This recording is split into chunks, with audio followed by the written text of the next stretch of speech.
নমস্কার বন্ধুরা, chef Shrabani daily vlog চ্যানেলের পক্ষ থেকে সবাইকে স্বাগত। আশা করি আপনারা সবাই ভালো আছেন। তো আজকে আমি আবার একটা রেসিপি আপনাদের সাথে শেয়ার করতে চলেছি। আপনারা প্রথম থেকে পুরো ভিডিওটা শেষ পর্যন্ত দেখতে থাকুন।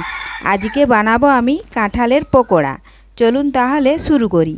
তো দেখুন বন্ধুরা, এখানে আমি একটা ছোট্ট সাইজের কাঁঠাল নিয়েছি, পাকা কাঁঠাল। এখন এই কাঁঠালটি আমি ভেঙে নেব। তো দেখুন বন্ধুরা, এতটাই পেকেছে, একটু হাতের চাপ দিতেই ভেঙে গেল। এখন আমি এইভাবে একটু ছাড়িয়ে কাঁঠালের কোষগুলো আস্তে আস্তে করে বের করে নেব।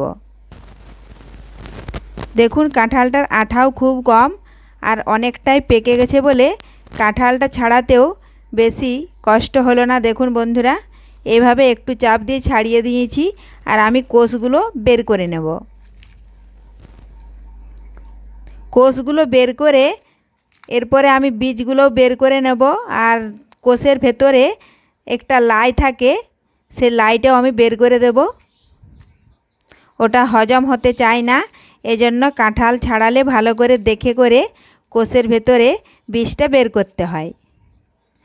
অনেকে হয়তো নাও জানতে পারে, তো ওইটা হজম হয় না, ওইটা খেলে পেট ব্যথা করে।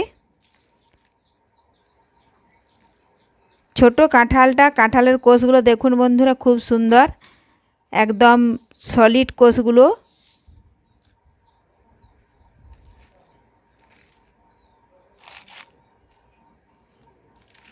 কাঁঠাল ছাড়ালে হাতে একটু সরষের তেল মাখিয়ে নিলে ভালো হতো, তো আমি সরষের তেল মাখিয়ে নিই। আপনারা চাইলে সরষের তেল একটু মাখিয়ে নেবেন, তাহলে হাতে অতটা আঠা লাগবে না। তো আমি অনেকগুলো কোষ ছাড়িয়ে নিয়েছি আমার পরিমাণ মতো, তো আর ছাড়াবো না। এখন আমি এই বীজগুলো ছাড়িয়ে নেব। দেখুন হাতে আঠা লেগে গেছে, আমি তেল লাগাইনি বলে। তো আপনারা কাঁঠাল ছাড়ালে অবশ্যই হাতে সরষের তেল মাখিয়ে নেবেন, তাহলে আর হাতে আঠা লাগবে না। তো দেখুন বন্ধুরা, আমি এখানে নিয়েছি 250 গ্রাম থেকে একটু বেশি, ওই 300 গ্রাম হবে ময়দা।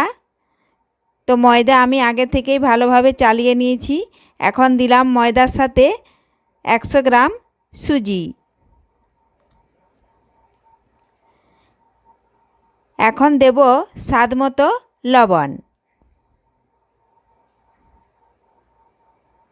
এখন আমি কাঁঠাল দেখুন বীজ বের করে কাঁঠালটা ভালোভাবে একটু মেখে নিয়েছি। এখন এই কাঁঠাল মাখাটা এখন এই ময়দা সুজির মাঝখানে দিয়ে দিলাম, সমস্তটাই আমি ঢেলে দিলাম। এখন আমি জল না দিয়েই ভালোভাবে মাখিয়ে নেব। জল কিন্তু দেওয়া যাবে না, জল দিলে হবে না। কাঁঠালের যতটা আছে ওই কাঁঠাল দিয়ে মাখাতে হবে। দেখুন এইভাবে একটু মাখিয়ে নিতে হবে। এটা হাত দিয়ে মাখালে যতটা ভালো হবে, অন্য কিছু দিয়ে করলে ভালো মাখানো যাবে না, কারণ কাঁঠালের কোষটা সহজে মিশে যেতে চায় না, ভালোভাবে হাত দিয়ে মাখিয়ে মেশাতে হয়। তো আমি এখানে কাঁঠালটা মিষ্টি, তাও একটু আমি সামান্য চিনি দিলাম, কারণ ময়দা ও সুজি দিয়েছি, এজন্য চিনি একটু দিলাম। চিনিটা আপনাদের স্বাদ মতো দেবেন, যে যতটাই মিষ্টি খেতে পছন্দ করেন ততটাই চিনি দেবেন, কম বেশি করে নেবেন। তো দেখুন বন্ধুরা, আমি ভালোভাবে মাখিয়ে নিয়েছি। রেসিপিটি বানানো খুবই সহজ, একবার দেখলে বাড়িতে বানানো যাবে। তো অনেকেই কাঁঠাল খেতে চায় না, কাঁঠাল গন্ধ করে বলে। তা এইভাবে যদি যারা কাঁঠাল খেতে চায় না, যদি এইভাবে কাঁঠালের পকোড়া বানিয়ে দেন, তাহলে তারা একবার খেলে বারবার খেতে চাইবে কাঁঠালের পকোড়া। আর এই পকোড়া আমরা তালের পকোড়া যেভাবে বানাই, তো ওইভাবেই বানাতে হয় তালের পকোড়ায় মতনই। ওরা মিক্সিতে পিসছে, আমি আর মিক্সিতে দেবো নি, পিসলে এখন ঘুরবে না ঘুরবে, সে সন্ধ্যা 7 গ্রাম মতন এখন, তখন আমি নামাজতে হয়, তার থেকে হাতে কিন্তু ডুবো তেলেই ভাজতে হবে। ওই কাঁঠালটা আনতে হবে, কাকে দিয়ে দেবে। তো দেখুন বন্ধুরা, তেলটা ভালোভাবে গরম হয়ে গেছে, এজন্য দেওয়ার কিছুক্ষণ পরেই দেখুন লাল হয়ে যাচ্ছে।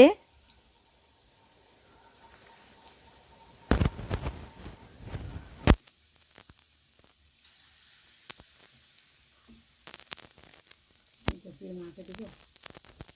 যতগুলো দেওয়া যায় আমি পকোড়াগুলো দিয়ে দেব। ময়দা দিয়ে করবি তো।